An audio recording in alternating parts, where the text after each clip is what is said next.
बिस्मिल्लाहिर्रहमानिर्रहीम। सिंधी बच्ची खाने में खुशामदीद। अॼु असां ठाहींदासीं केक लाइ 2 अंडा खणंदासीं। नंढो केक आहे, इन जे करे छो जो हिन में 2 अंडा, अगरि तव्हांखे वधीक वॾो केक खपे त हिन में वरी ओतिरो लिक्विड बि विझणो पवंदो, यानी 2 अंडा त वरी हिकिड़ो कोप असां खीर जो विझी सघूं था, पर असां सिर्फ़ु अंडनि मां था ठाहियूं।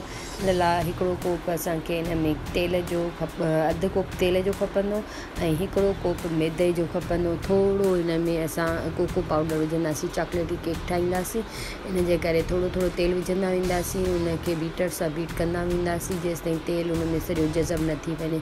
जॾहिं तेल जज़ब थी वेंदो उन खां पोइ असां उन में 1 कप खंड जो विझंदासीं। तव्हां पंहिंजे टेस्ट जे हिसाब सां 1 कप विझी सघो था, कप खां मथे विझी सघो था। मूंखे एतिरो ई मिठो पसंदि आहे, इन जे करे मां सिर्फ़ु उन में 1 कप जेको आहे खंड जो विधो आहे। खंड खे मूं पहिरियों ई ग्राइंड करे छॾियो हुयो।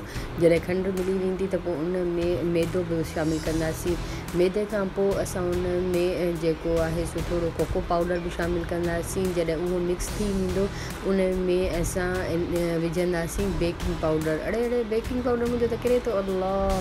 चलो, बेकिंग पाउडर जो 1/2 चमचो विझंदासीं ऐं बेकिंग सोडा जो बि 1/2 चमचो विझंदासीं। जॾहिं इहो सॼो मिक्सचर तयारु थी वेंदो त जंहिं में तव्हांखे जंहिं शेप में विझिणो आहे उन में विझी, ऐं मां देॻड़ी खे प्री हीट करे छॾियो हो। 15 खां 20 मिंटनि खां पोइ चेक कंदा रहिजोसि। मुंहिंजो केक तक़रीबन अधु कलाक में तयारु थी वियो। माशाल्लाह ॾाढो सुठो थियो हुयो। तव्हां ठाहे खाई इंजॉय कयो। अल्लाह हाफ़िज़।